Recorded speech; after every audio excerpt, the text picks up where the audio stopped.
All right, guys, let's go on to stage number 3. Stage number 3's description has to do with testing. That person is testing God, they're testing themselves, and what they're doing is they're truly testing the limits of their problem. Many times they're still in love with whatever the problem is or whatever they're not letting go of. They'll test God and they'll test themselves and they'll test the limits of this problem with, well, how much alcohol can I drink before it's really a problem?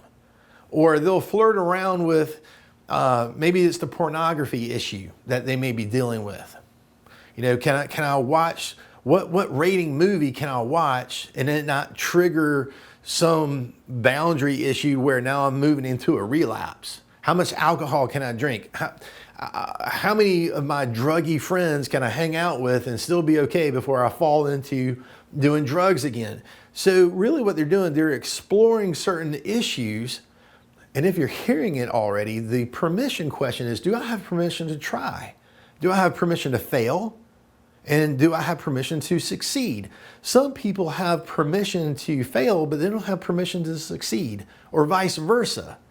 And some people don't have permission to do either. And it's really strange how this can get gummed up, but they're working out those issues. And sometimes these issues are things that you need to work out with a friend or a counselor or, you know, a sponsor, and really look at it. Do I truly have permission to fail? Have I had permission to fail in the past? Do I fear failure? And the other one is, do I fear success? Sometimes people rather hang out with being miserable and feeling like a failure than go into the risk of actually being successful. It's a weird dichotomy that can happen sometimes, but you want to unpack that with God. Just ask him some strategic questions. Lord, do I fear failure? Lord, do I fear success? And why is that? Do I fear both of them? Why is that? Well, what's tying me down fear-wise? And sometimes they just don't have the permission to try anymore. And sometimes their trying is very conditional. Lord, what conditions am I putting on myself for being a success or being a failure? And are those your conditions? Do I need to be freed of some of these so I can truly stretch out and find what's real and what's real freedom all about? If you're a student of boundaries, you'll hear it already. It's a crisis of boundaries. Where are my boundaries? What's okay and what's not okay? And sometimes if we're stuck with rebellion in our heart, we'll be trying to find these boundaries out of spite or anger or rebellion.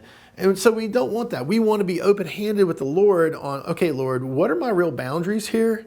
And how do I respect them in such a way that it's honoring you, honoring me, honoring the people around me?